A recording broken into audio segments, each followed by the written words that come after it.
when everything else has failed, when the doctors say there's nothing more they can do, when the bank account is empty and the bills keep coming, when relationships shatter beyond repair, when hope feels like a word from another lifetime. That's when Catholics around the world turn to one man. They light a candle, they kneel before his statue, they whisper desperate prayers.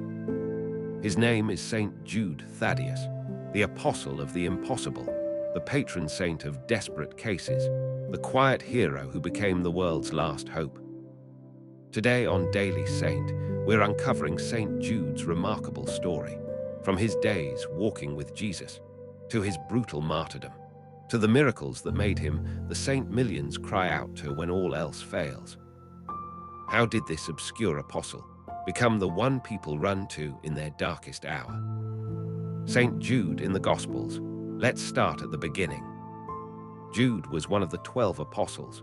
Scripture calls him Jude of James, or Thaddeus, to distinguish him from Judas Iscariot. He was likely a relative of Jesus himself.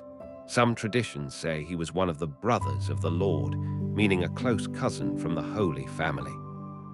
But his one shining moment comes at the Last Supper. Picture this: Jesus has just washed their feet. He's given the bread, the wine.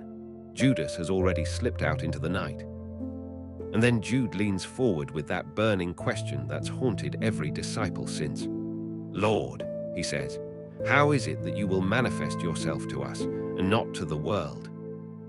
That single question reveals everything about Jude's heart.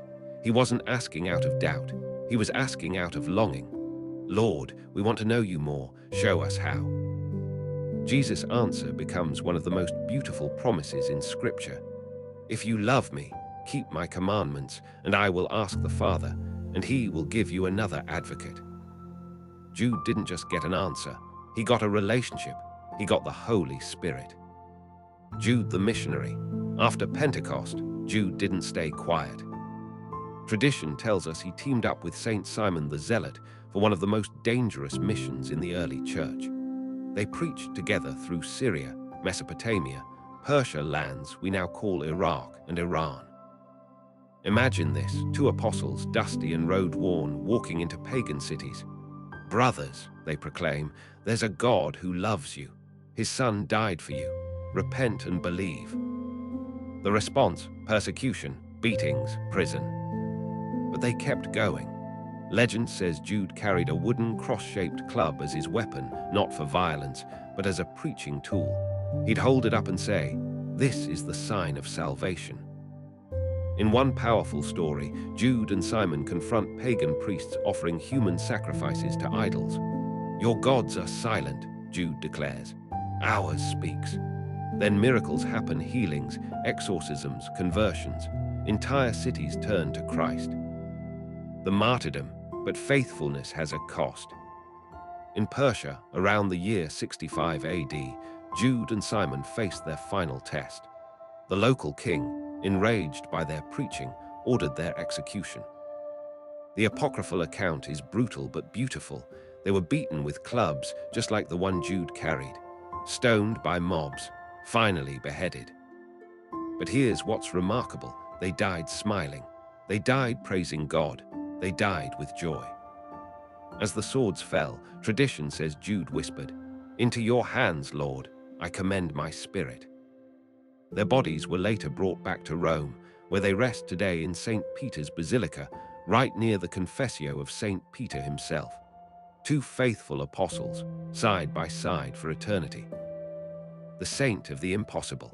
So how did Jude go from forgotten apostle to worldwide patron of hopeless causes? It starts with his name. Jude sounded too much like Judas. People avoided praying to him, fearing confusion with the betrayer. But then the miracles started. In the Middle Ages, desperate pilgrims began whispering to Jude anyway. A mother prays for her dying child. The child lives. A wrongly accused man prays. He's freed. A bankrupt merchant prays. His fortune turns. Word spread quietly. By the 17th century, Saint Bridget of Sweden had visions confirming Jude as the saint for desperate cases. By the 19th century, Churches dedicated to him sprang up worldwide. Why St. Jude today? Walk into any Catholic church and you'll see his image, holding Jesus as a child against his chest, club in one hand, flame above his head. The image tells his whole story. The child Jesus shows his family closeness. The club shows his martyrdom. The flame shows the Holy Spirit he longed for at the Last Supper. And today people pray to him for cancer diagnoses, financial ruin, broken marriages, addiction, spiritual despair. A woman once told me, "I prayed to Saint Jude for 9 months straight. My husband was dying. The doctors gave up.